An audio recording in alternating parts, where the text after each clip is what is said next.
Hey everybody. So today I want to talk about a topic that's really important to me, and it's being the token employee.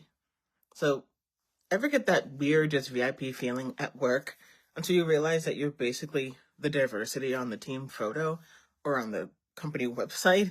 And if you ever thought that, like, wait, am I the office unicorn? Then this is an invitation for you to stay a while, so buckle up and get ready. Because today we're going to get real about what it actually costs emotionally and professionally to just be the token employee. So I do remember early on in my career, I was actually sitting in a conference room with one of my friends, and we actually became pretty good friends in in our jobs. And we graduated together. And I was going to give a presentation, and when I went up to give the presentation, somebody complimented my hair, which I thought was amazing.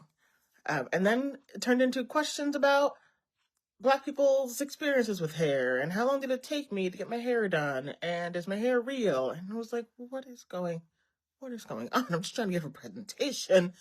And I started feeling like the token person and maybe like the diversity rep at the all hands, or sometimes it was at leadership meetings, or every Black History Month, people would say Happy Black History Month. Tell me more about your ancestors and who you respect and in your family for Black History Month. Mind you, I was adopted by a white family, so I did not have kind of that background at the time. So I just kept feeling super tokenized. And I was like, dang, how many times am I going to get asked about my hair or told that I speak so articulate and I speak so well? And that it's surprising. It's like asked as a question.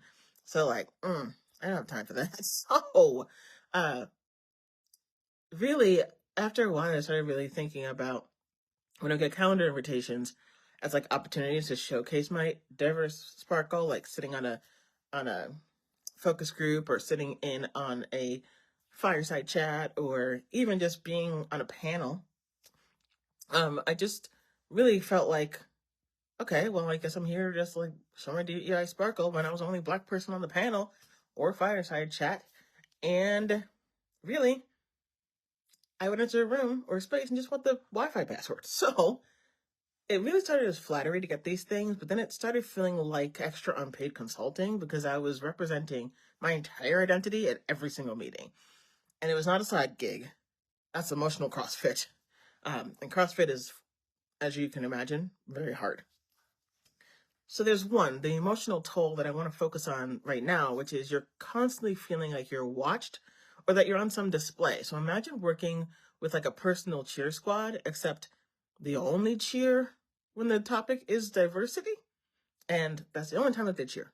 Or the exhaustion of being the go-to for every tough conversation, like being the unofficial spokesperson for your entire community.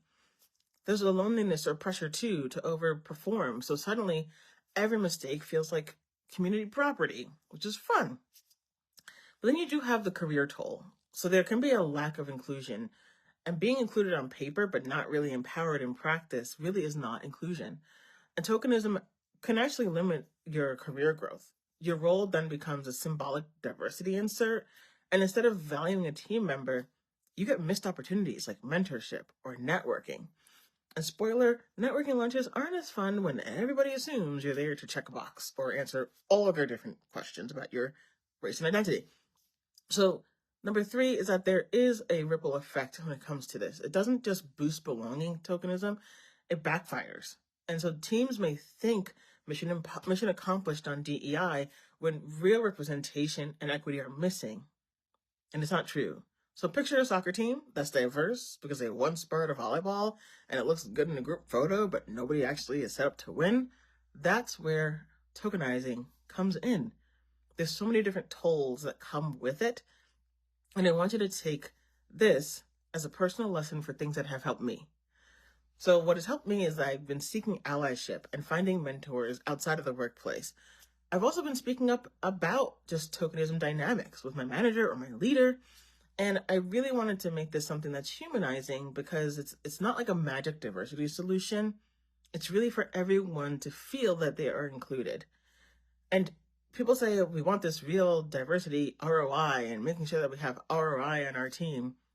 Well, these are ways that you can show that ROI, because when people feel that they belong, that they are accepted, and they're not the tokenized person, that is when you have more belonging and more innovation and more retention. So your team will thank you if you really think about and consider how you are talking about this and how you are approaching this, because it can really be diminishing and it can be harmful because you don't know necessarily where to go from here. But you need those allies, you need those mentors, and you need someone to just listen to you and empower you. So make space for more than the token, and really your future team is going to thank you a ton. Excuse me, a ton. So now it's your turn. Were you ever the token, or did you notice this dynamic at work? Drop your stories in the comments. I want all of us to come together and just show each other that, yes, we exist beyond the group photo. So drop stories in the comments, and I will see you next time.